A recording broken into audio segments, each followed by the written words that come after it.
اس کے بعد گولی مار۔ ویسے تو اس علاقے کا سرکاری نام گلبہار ہے، مگر مشہور یہ گولی مار کے نام سے ہی ہے۔ برطانوی راج میں یہ علاقہ سنسان ہوا کرتا تھا، تو برطانوی فوجی یہاں نشانے بازی کی مشق کرتے تھے اور فائرنگ کراتے ہوئے انسٹرکٹرز کی جانب سے نعرہ لگایا جاتا تھا کہ گولی مار۔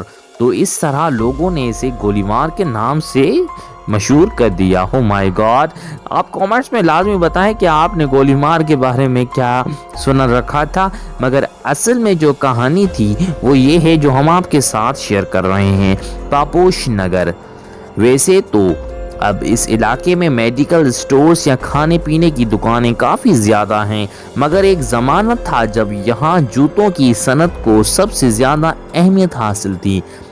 پا اور پوش دو الفاظ کا مجموعہ ہیں جن کا مطلب جوتے پہنانے، اور اسی کو دیکھتے ہوئے اس پاپوش نگر کہا جانا لگا۔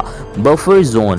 انگلش زبان کے الفاظ بفر زون کا مطلب دو دشمنوں کے درمیان کا خالی یا غیر جانبدار علاقہ ہوتا ہے، مگر کراچی میں اس نام سے ایک پورا علاقہ موجود ہے جس کی وجہ کافی دلچسپ ہے۔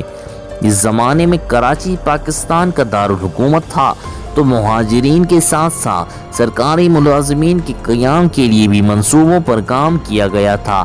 1953 میں فیڈرل بی ایریا کے نام سے ایک ہاؤسنگ اسکیم کا آغاز ہوا۔ یہ 1948 کے فیڈرل کیپٹل ٹیریٹری پلان کا حصہ تھا، جس کے تحت ایف سی ایریا اور ایف بی ایریا کا قیام وجود میں آیا۔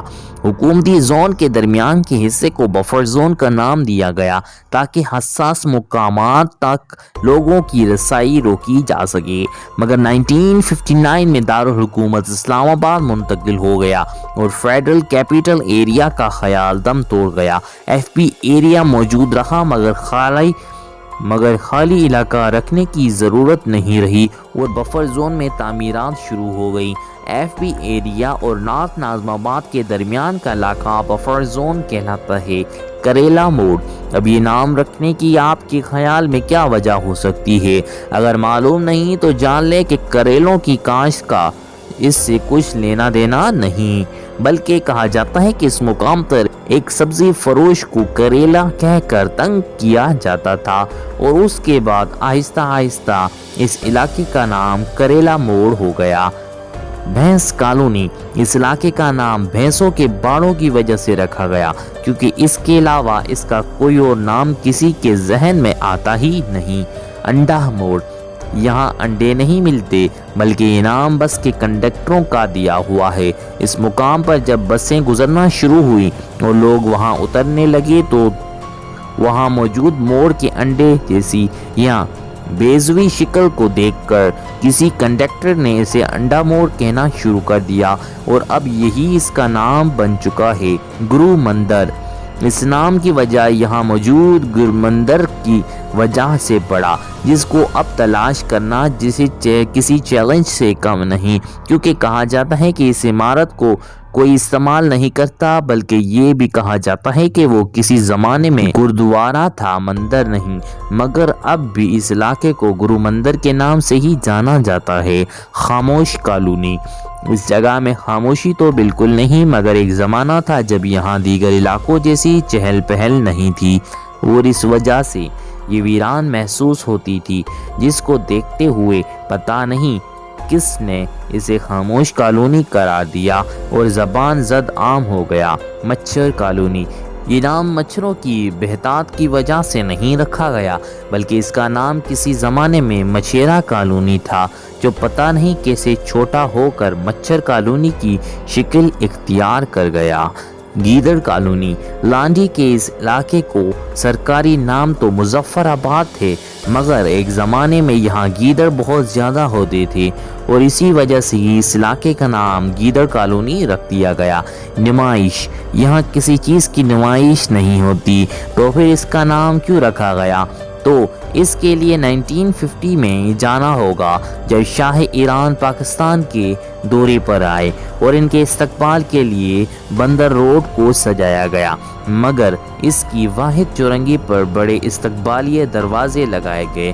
اس دور کے بعد بھی چورنگی کو پرکشش رکھنے کے لیے وہاں پھولوں کو لگایا گیا، جبکہ ایک مصنوعی پہاڑی بنائی گئی جس پر آبشار تھی۔ اس طرح متحد پھیری والے بھی یہاں جمع ہو گئے۔ پھر وہاں ایک میلے یا نمائش کا انعقاد ہوا جسے لکی ایرانی سرکس کا نام دیا گیا، جس کو بہت زیادہ مقبولیت ملی، اور اس کے بعد چورنگی کے بس اسٹاپ کو نمائش کہنے لگے۔ اب سے اس اسٹاپ کی جگہ کو پرانی نمائش بھی کہا جاتا ہے، مگر علاقہ نمائش کے نام سے ہی مشہور ہو گیا ہے۔ امید رکھتا ہوں آپ کو ہماری یہ کوششیں پسند آئی ہوں گی۔ کامنٹس میں آپ ویڈیو کے متعلق اپنی رائے دے سکتے ہیں۔ ویڈیو اگر پسند ہے تو ویڈیو کو لائک کریں، چینل کو سبسکرائب کریں۔ ملتے ہیں نیکسٹ کسی انفارمیٹیو ویڈیو میں، تب تک اپنے ہوسٹ عبدالستار کو اجازت دیجیے گا۔ اللہ حافظ، اللہ نگہبان۔